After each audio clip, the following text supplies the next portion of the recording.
పరిపాలనలో కూడా అవకతవకలు జరిగినటువంటి విషయాన్ని విద్యార్థులు ఇక్కడ చెప్పడం జరిగింది.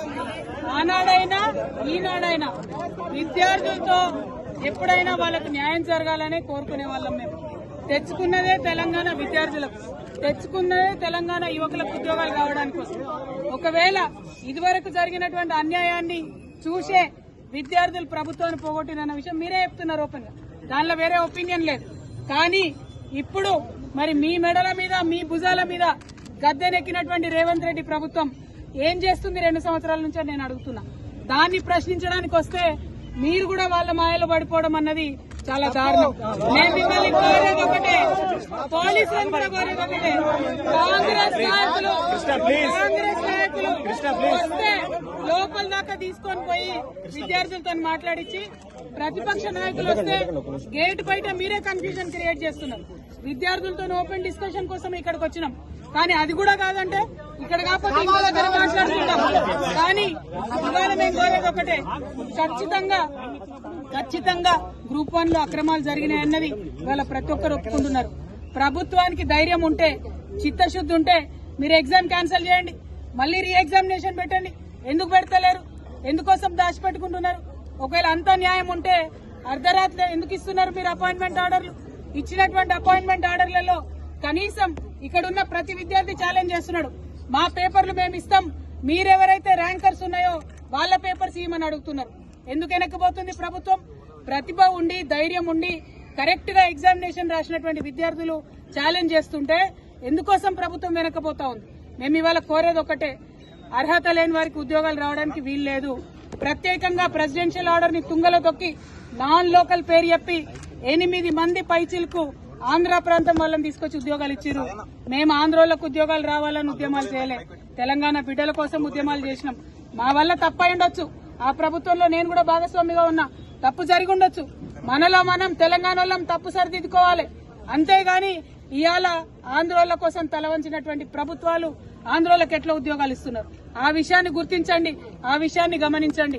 తప్పులు మనం చేద్దాం, అవసరమంటే మనమే సరిదిద్దుకుందాం. ఇంకొక అంశం, ఖచ్చితంగా అవినీతి జరిగింది, ఖచ్చితంగా ఉద్యోగాలు అమ్ముకున్నారు. ఇవాళ కాకపోతే రేపు ప్రూవ్ అవుతుంది. కానీ ఇవి ఫేస్ చేసే ధైర్యం లేకనే ముఖ్యమంత్రి గారు కోర్టులకు పోయి, డివిజన్ బెంచ్లకు పోయి, సుప్రీంకోర్టుకు పోయి పేద విద్యార్థులతోని ప్రభుత్వం తలబడుతుంది. న్యాయమా ఇది? కరెక్టేనా? ఒక్కొక్క లాయర్ లక్షలు తీసుకొని వస్తాడు, అటువంటి వాళ్ళని తీసుకొచ్చి మీరు పేద విద్యార్థుల మీద ప్రయోగిస్తారా? మరి ఇవాళ అదే విద్యార్థుల దగ్గర రాహుల్ గాంధీ వచ్చింది. నేను రాహుల్ గాంధీ గారిని ఒకటే డిమాండ్ చేస్తున్నా, మీ బీహార్ ఎన్నికలు ఉన్నాయి కదా, ఇవాళ ఇక్కడ నుంచి నిరుద్యోగుల ఆడికి కూడా వస్తాం, ఏవో వదిలిపెడతాం అనుకుంటారేమో, అక్కడికి కూడా వచ్చి మీరు ఇక్కడ తెలంగాణ నిరుద్యోగులు ఎట్లా ఫెయిల్ చేసిరన్న విషయం అక్కడ కూడా చెప్తాం. మీరు ఎక్కడికక్కడ ఏ రాష్ట్రంలో ఆ రాష్ట్రంలో విషయాలు చెప్పుకొని బయట పెడతాం అనుకుంటున్నామో, అట్లా కుదరదు. తక్షణమే ఎగ్జామ్ రద్దు చేయాలి. కేవలం గ్రూప్ 1 కాదు, ఏ ఒక్క విద్యార్థికి ఏ ఒక్క అభ్యర్థికి నష్టం జరిగినా ఊరుకునేది లేదు. నేను పోలీస్ వాళ్ళని మళ్లీ విజ్ఞప్తి చేస్తున్నా, విద్యార్థులతోని ప్రశాంతంగా మాట్లాడుకుందామని వస్తే మీరు గొడవ చేశారు, గేట్లోకి రానియలే. గేట్లోకి రానిచ్చినాక లైబ్రరీలోకి పోనీయమంటే ఎట్లా జరిగేది, ఎట్లా మాట్లాడేది? ఇటువంటి అన్యాయం చేయొద్దని మళ్ళొకసారి ప్రభుత్వాన్ని డిమాండ్ చేస్తున్నాం. రేపు కూడా 15th రోజు మరి డివిజన్ బెంచ్ లో విచారణ ఉన్నది. న్యాయమూర్తులు కూడా దయచేసి ఆలోచన చేయాలి. నిరుద్యోగుల పట్ల ఏదైతే సింగిల్ జడ్జి బెంచ్ మంచి తీర్పిచ్చిందో దానికి కట్టుబడి ఉండాలని చెప్పి నేను కోరుతున్నా. అన్నిటికన్నా దారుణం ఏంటంటే మరి తెలుగులో ఉద్యోగాలు రాసినటువంటి, తెలుగులో పరీక్షలు రాసిన విద్యార్థులకి దారుణమైన అన్యాయం జరిగింది. ఈ మొత్తం నష్టపోయిన వాళ్ళలో పోలీసు వాళ్ళ పిల్లలు కూడా 50-60 మంది ఉన్నారు. మరి మీరు ప్రభుత్వ ఉద్యోగాలలో ఉన్నారు, మీ పిల్లలకు ప్రభుత్వ ఉద్యోగాలు వస్తలేవు. అటువంటి ప్రభుత్వాన్ని ఎందుకు మీరు రక్షిస్తా ఉన్నారని పోలీస్ మిత్రులను కూడా కోరుతా ఉన్నాను.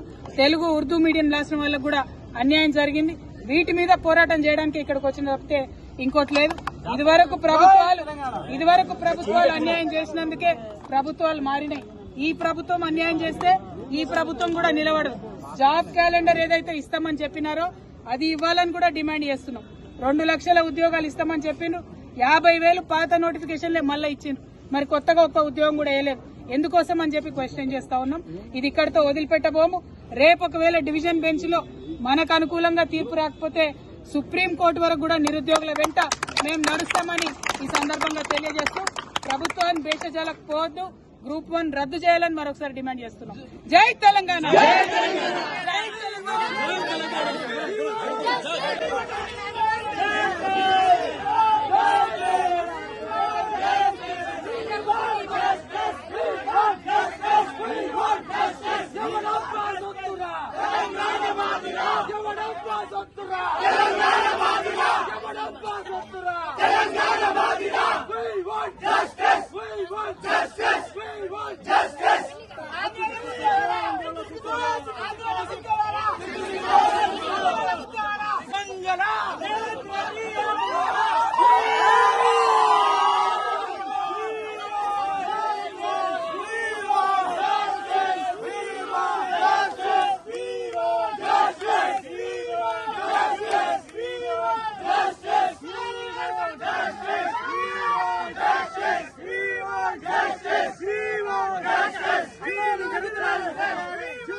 లేడీస్